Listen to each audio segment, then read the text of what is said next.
Good morning, everyone. On this solemn day, I recall that the first order of business for members of Congress is the solemn act to take an oath to protect and defend the Constitution of the United States. With great respect and gratitude that I thank the chairs of the committees, the 6 committees who have been working to help us honor our oath of office. To help us protect and defend.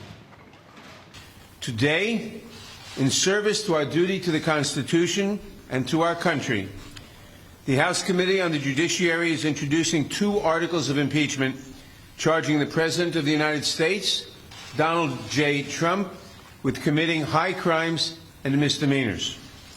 The first article is for abuse of power.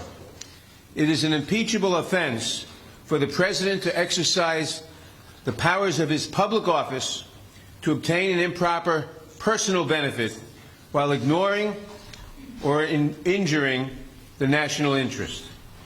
That is exactly what President Trump did when he solicited and pressured Ukraine to interfere in our 2020 presidential election, thus damaging our national security, undermining the integrity of the next election, and violating his oath to the American people. These actions, moreover, are consistent with President Trump's previous invitations of foreign interference in our 2016 presidential election. And when he was caught, when the House investigated and opened an impeachment inquiry, President Trump engaged in unprecedented, categorical, and indiscriminate defiance of the impeachment inquiry. This gives rise to the second article of impeachment for obstruction of Congress. Here, too, we see a familiar pattern in President Trump's misconduct. A president who declares himself above accountability, above the American people, and above Congress's power of impeachment, which is meant to protect against threats to our democratic institutions, is a president who sees himself as above the law. We must be clear. No one, not even the president, is above the law. American people and above Congress's power of impeachment. Later this week, the Judiciary Committee will meet to consider these articles of impeachment and to make a recommendation to the full House of Representatives. We do not take this action lightly, but we have taken an oath to defend the Constitution. And unlike President Trump, we understand that our duty, first and foremost, is to protect the Constitution and to protect the interests of the American people. That is why we must take this solemn step today. Elections are the cornerstone of democracy and are foundational to the rule of law.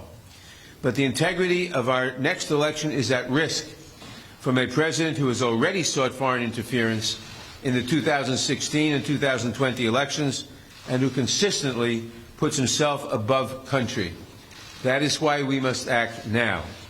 I want to turn now to Chairman Schiff, who will explain the evidence that supports these articles and the need for us to act with such urgency today.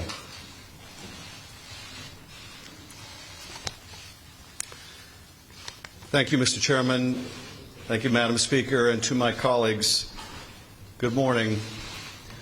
The framers of the Constitution recognized that someday a president might come to office who would abuse that office, betray the public trust, and undermine national security to secure foreign help in his reelection, and who would seek to abrogate the power of Congress to hold him accountable. They recognized this danger, and they prescribed a remedy, and that remedy is impeachment. It is an extraordinary remedy and one that I've been reluctant to recommend until the actions of President Trump gave Congress no alternative.